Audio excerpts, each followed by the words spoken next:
Paracha Shmini. Alors, la paracha, elle s'articule autour de trois grands axes. Le premier, c'est l'inauguration du tabernacle, du Mishkan. Le deuxième axe, c'est la mort de Nadab et Avihu, les fils de Aaron. Et la troisième, la fin de la paracha, c'est l'énumération des bêtes comestibles cachères et des animaux interdits à la consommation.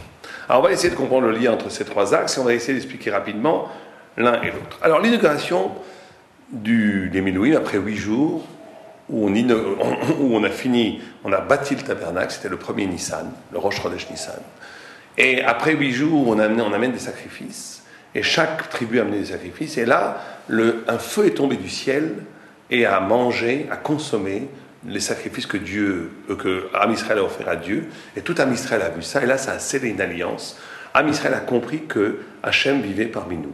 Mais le Midrash nous dit que ce feu avait 5 caractéristiques miraculeuses. La première, c'est qu'il était comme un lion. C'était un feu en forme de lion accroupi sur les viandes, sur les sacrifices. La deuxième, c'est qu'il était éblouissant comme un soleil. La troisième, c'est qu'il consommait aussi bien le mouillé que le sec. La quatrième, c'est qu'il était palpable, on pouvait le toucher, c'était comme quelque chose de tangible, pas comme du feu aérien. Et la cinquième, c'est qu'il ne faisait aucune fumée. Et tout le monde comprend que quand Dieu fait des miracles, c'est pas juste pour faire des miracles, c'est que ça nous apprend quelque chose. Alors on va les prendre un par un, ces miracles, et on va essayer d'en dégager la signification spirituelle, métaphysique.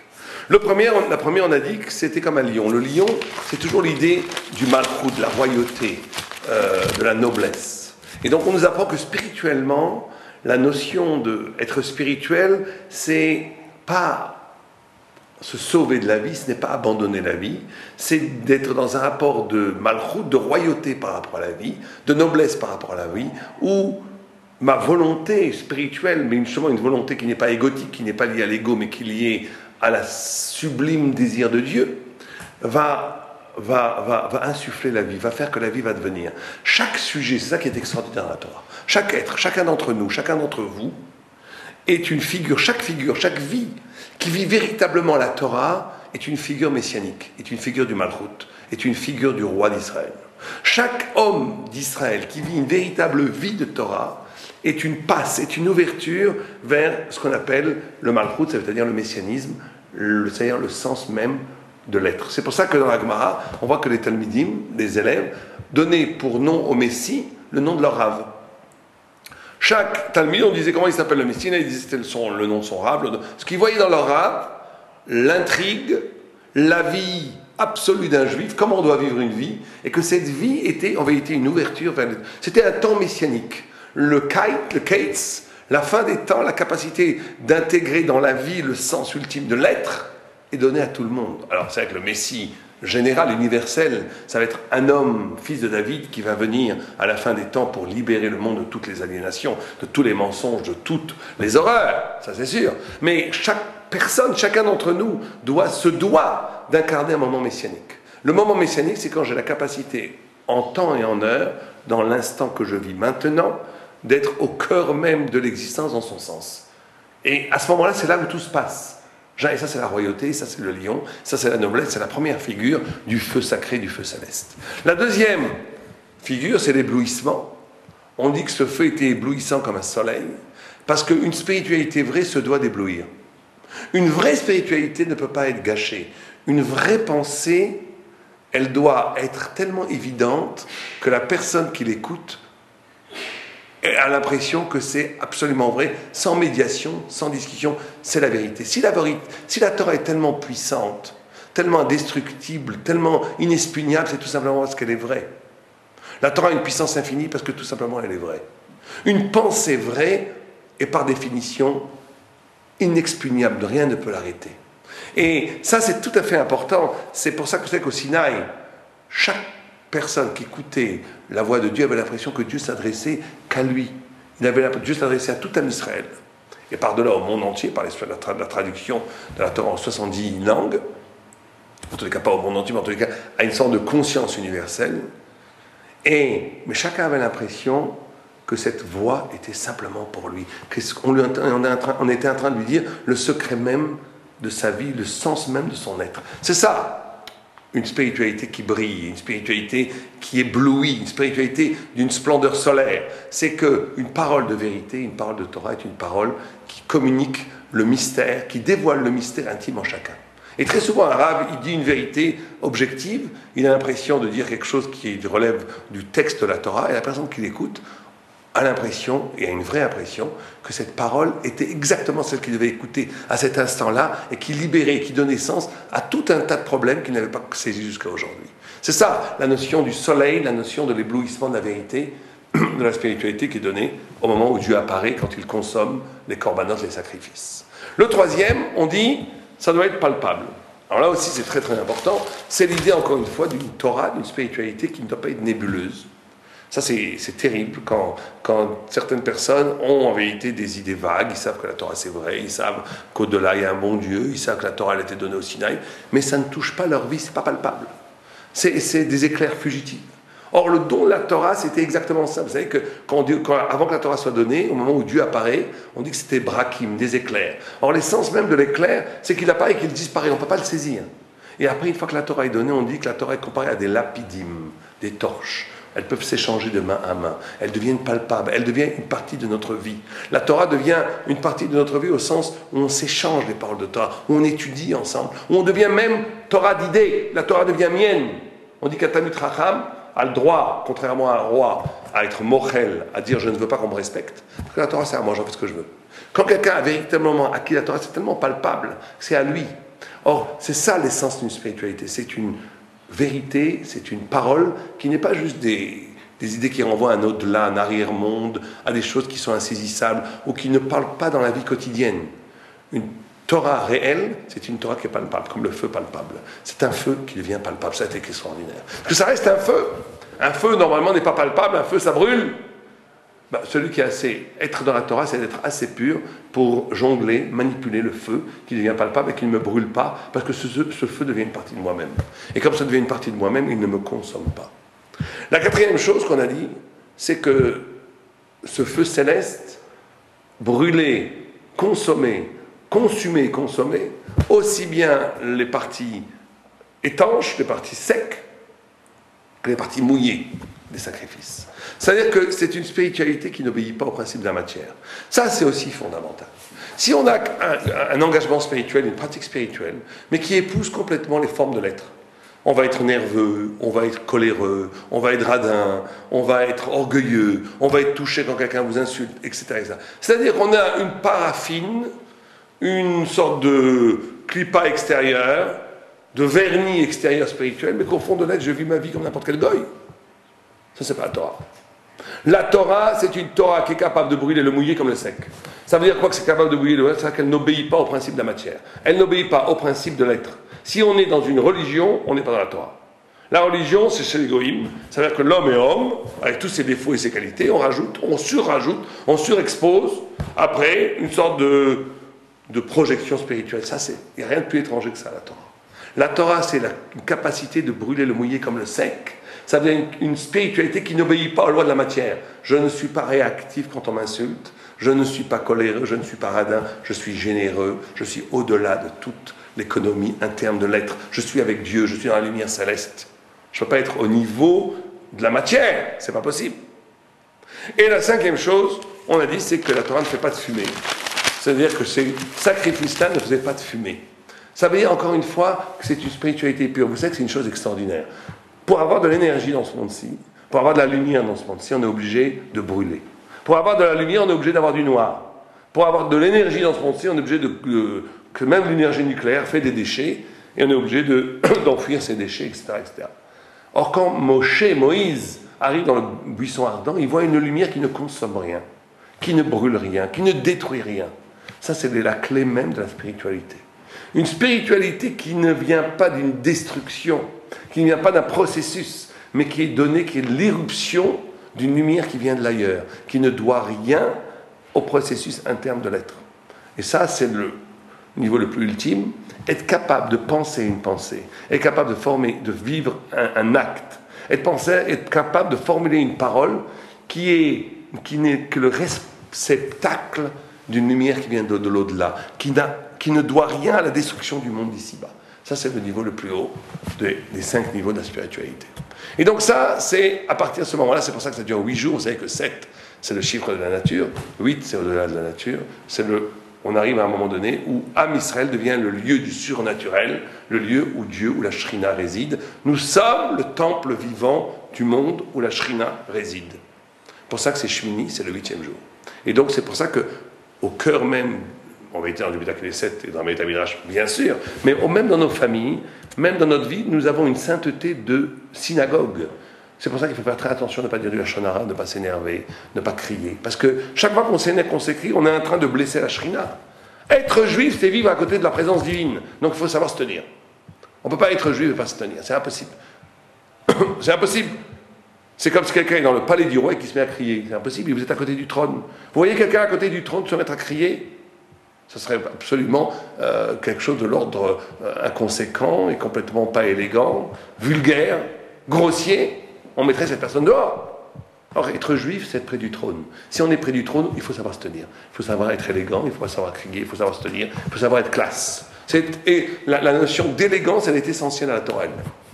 Donc le deuxième axe qu'on a dit, c'est la mort des fils d'Aaron, qui est bien entendu Nadav et Abihu complètement lié au tabernacle, puisque c'est ce jour même, au cœur même de la joie de l'inauguration du temple, qui sont rentrés pleins d'allégresse, pleins de simcha, pleins de joie, pleins de ferveur spirituelle, pour amener à Esh Zara, un feu étranger, et ils ont été consumés. Dieu a envoyé un feu, les a tués.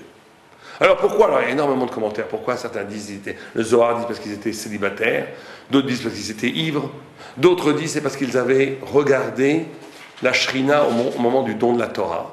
Et qu'en regardant la Shrina au moment de la Torah, c'était une familiarité et Dieu n'a pas voulu les punir au moment du don de la Torah pour ne pas gâcher la fête. Mais comme ils ont reconduit le jour du tabernacle cette familiarité, en rentrant sans y être invités dans le Saint des Saints, dans le Kodesh HaKodashim, ils ont été tués. Ils ont été punis de... Bon, il y a une discussion si c'est leur âme qui a brûlé ou leur corps qui a brûlé. Mais en tous les cas, il y a punition. Alors ce qui est extraordinaire, ils disent que ça nous apprend, c'est que cette proximité avec Dieu, qui est incarnée par le tabernacle, par le Mishkan, il faut faire très attention, et ça, c'est valable pour chacun d'entre nous. Il faut faire très attention que cette proximité ne se dégrade pas en familiarité.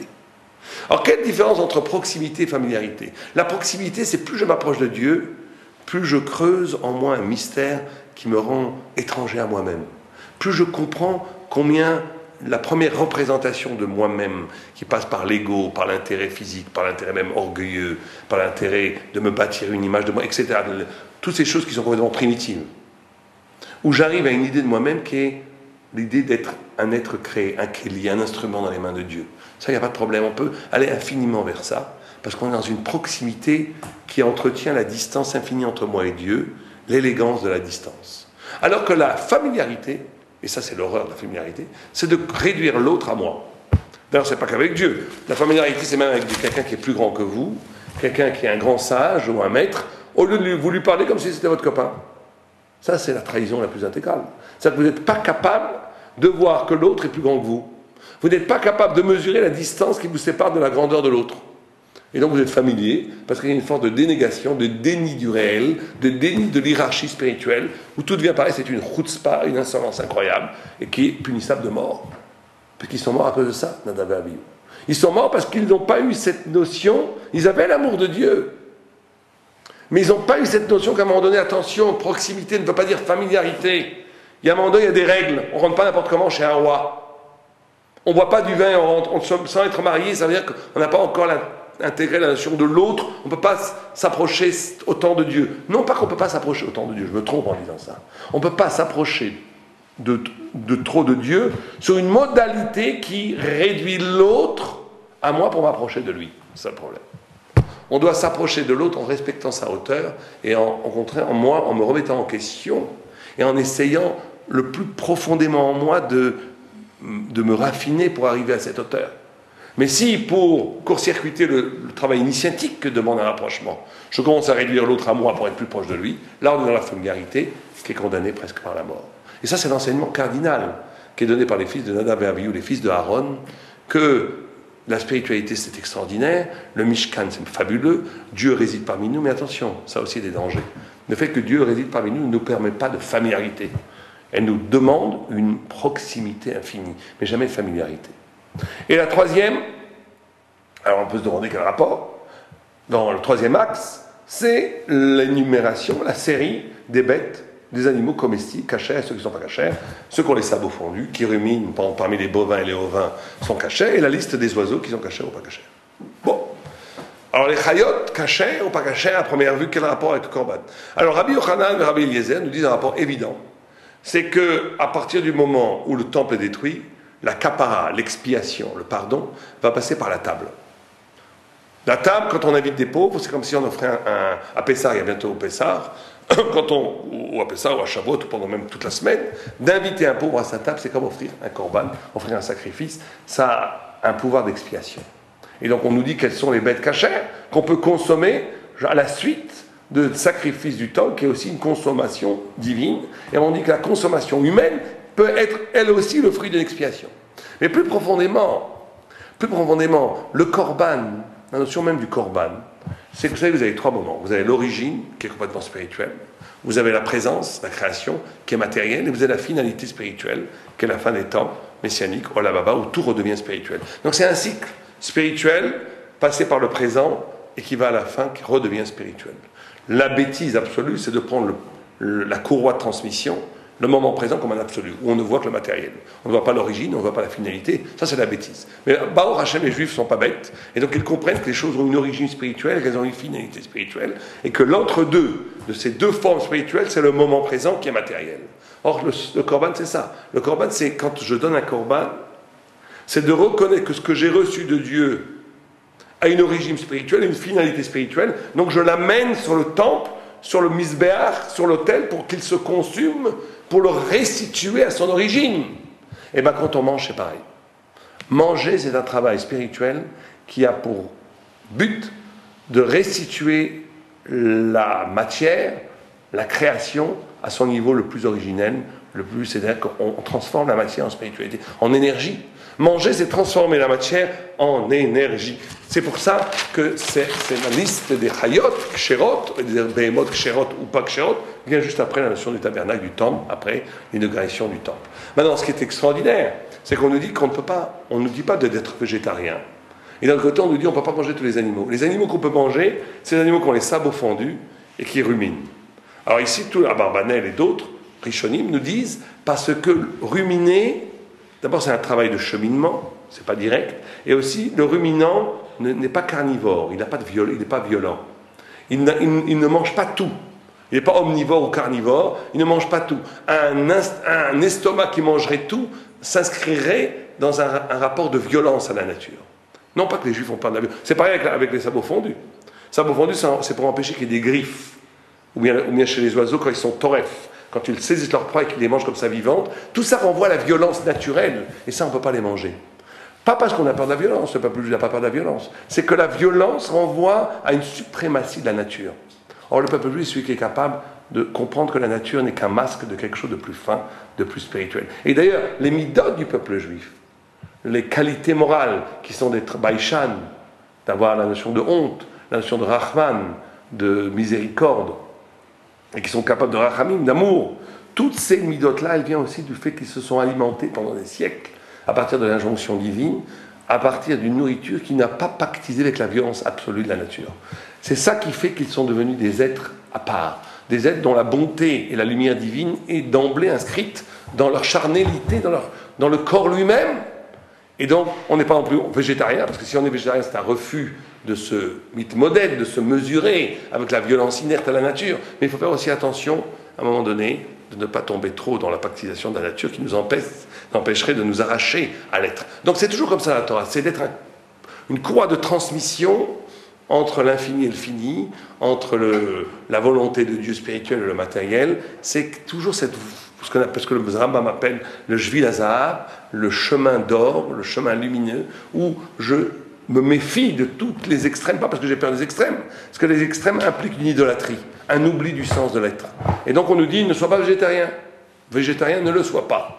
Mais ne mange pas n'importe quels animaux. Il y a des choses qui en soi nous élèvent, c'est les mitzvot. Il y a des choses qu'on ne peut pas élever, qui nous abaissent. C'est tout ce qui n'est pas cachère, tout ce qui est taref. On ne peut pas, c'est le trou noir de l'être. Et il y a au milieu, ce qui est parvé, ce qui est entre les deux, qui est le lieu même où il y a assez de spiritualité, assez de légèreté pour être élevé, mais ça demande un travail, ça ne nous élève pas automatiquement. Ça demande un travail. Comme dit le Ramban, on peut manger 100% kasher les méadrines et manger comme un cochon.